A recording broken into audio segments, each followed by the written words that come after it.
As a child, I grew up in a small southern Missouri town, just north of the Ozark mountain range.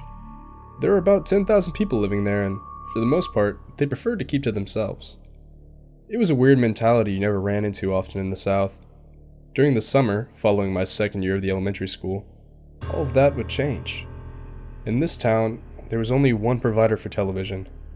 It was an old cable provider known as Ozark Cable, which served southern Missouri and northern Arkansas. It only broadcasted 10 channels, and given that satellite wasn't available within hundreds of miles of my town, I had to make the best of it. In fact, the only children's programming available was Tom and Jerry reruns, which broadcasted out of Little Rock on Saturday mornings. Needless to say, my options for cartoons weren't particularly extraordinary. At the beginning of summer vacation, following second grade, my family received a notice from Ozark Cable, as did the other thousands of residents in the town. The statement noted that a new high-tech broadcasting station was just being constructed north of town. In addition, my town would now be receiving 30 new channels, including Nickelodeon. I was excited as any child my age would be. Hell, I would finally be able to watch new cartoons at any time of the week. During the third week of summer vacation, the broadcasting station went operational, and my small town finally entered the digital stage. Static no longer interrupted regular programming, show lineups did no longer switch without notice, and of course, I finally had Rocko's Modern Life. Overall, I was a pretty happy 7-year-old kid. That's when it started. I heard it first from one of my friends. Apparently his parents had been watching late night entertainment around midnight or 1 in the morning with sporadic interferences in the broadcast began to occur.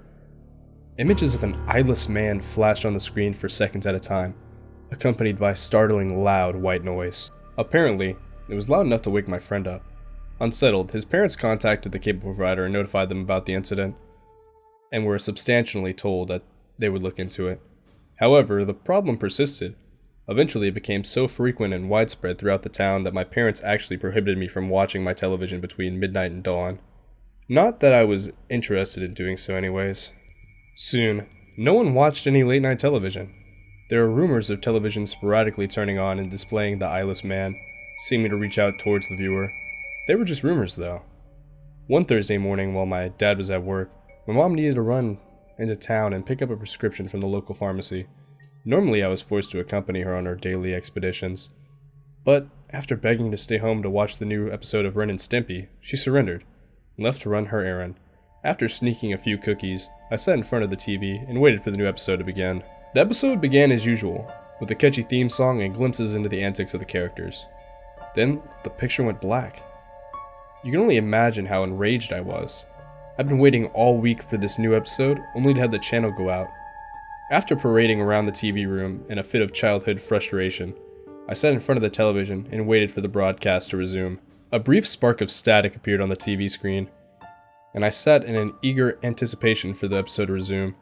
Images of decomposing and disemboweled bodies filled the screen, accompanied by ear-piercing screams that filled the house. I immediately ran out of the TV room, but not before looking back at the television. A man with bloodied holes for eyes seemed to approach the screen with his livid, decaying arm reaching out. I hid under the dining room table and began to sob hysterically.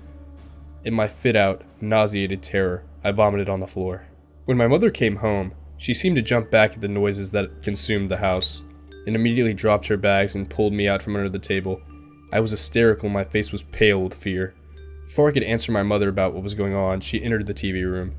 The screaming stopped. She unhooked the television. When I finally told her what happened, we heard a knock on my door. It was a friend and his parents. He was sobbing and he was hiding his face against his mother's shirt. They experienced the same thing I had. Everyone in town did. Almost immediately, local law enforcement became involved due to the nature of things. After a week of no television and sleeping in my parents' bed, the local police department issued a statement. It wasn't as conclusive as we had wished.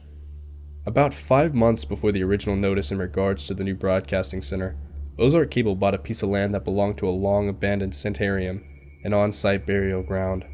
In addition to demolishing the scrap building, over 200 bodies were exhumed and cremated without warrant to make room for miles of underground cables.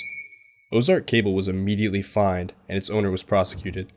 After 3 months of legal battles, the cable company eventually shut down, with satellite television taking its place soon after. The source of the images remains unknown. It is also unknown how the broadcast even happened in the first place.